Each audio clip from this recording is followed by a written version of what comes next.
ডাকসু নির্বাচন নিয়ে নতুন আলোচনার সমালোচনার জন্ম দিয়েছে স্বতন্ত্র নামের শিবিরের বিসি টিম প্যানেল। ডাকসু নির্বাচন অবিলম্বে বাতিল করে নতুন নির্বাচন কমিশন গঠন করে।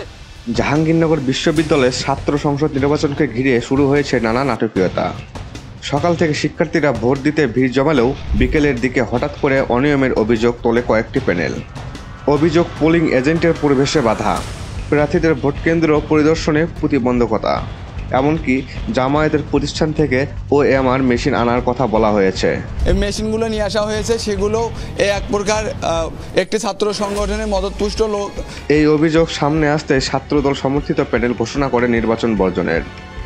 তাদের সঙ্গে একতা জানিয়ে বিএনপি ঘরানার 3 শিক্ষক নির্বাচনীয় দায়িত্ব থেকে সরে দাঁড়ান। ইভেন শিক্ষকরা পর্যন্ত নির্বাচন থেকে অনেকেই সরে দাঁড়িয়েছে। নিশ্চয়ই সেখানে কোনো না কোনো কারণ আছে। তবে নির্বাচন বর্জনের এই সিদ্ধান্ত নিয়ে তৈরি হয়েছে ভিন্ন মত।